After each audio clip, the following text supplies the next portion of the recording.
महापौर त्यांना देखील मंचावर येण्याची विनंती.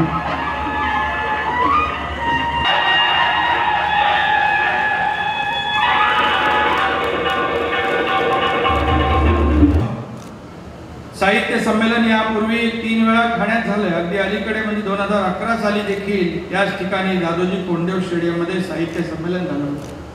पण जवळपास 100 वर्षाच्या इतिहासात प्रथमच नाट्य संमेलन आयोजित करण्याचा मान ठाण्याला मिळालेला आहे. हा पुन्हा एकदा मी सांगेन की हा ठाण्याचा बहुमान आहे.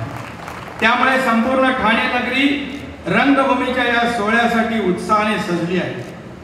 आजवरच्या परंपरेला छेद देत केवळ एकाच ठिकाणी संमेलनाचा कार्यक्रम आयोजित करण्याऐवजी आपण संपूर्ण शहरात वेगवेगळ्या ठिकाणी हे संमेलन आयोजित केले आहे.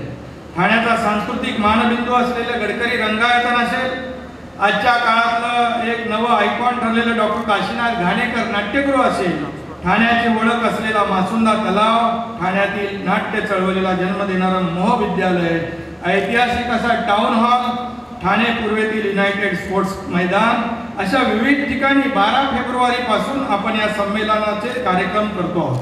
प्रत्येक वेळा आमची हीच पंचायत होती की मोठ्या थाटामाटामध्ये उद्घाटन करायला बोलवतात आणि मग मनोगत म्हणून ज्या ज्या काही व्यथा असतात त्या मांडल्या जातात. पण मोहनजी, या ज्या काही तुम्ही व्यथा मांडल्या त्या काही तुमच्या स्वतःच्या एकट्याच्या नाहीये.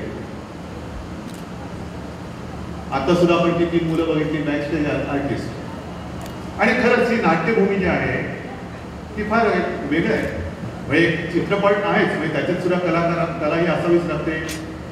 पण चित्रपटाचं कसं आहे की एकदा चित्रपट शूट झाला, त्याचं शूटिंग झालं किंवा त्याची किती जसं आपले प्रयोग होतो तसे प्रयोग होत असतात. पण नाटकाचं तसं नाही. नाटकाचं प्रत्येक वेळेला समोर प्रेक्षक बसलेले असतात, श्रोते बसलेले असतात.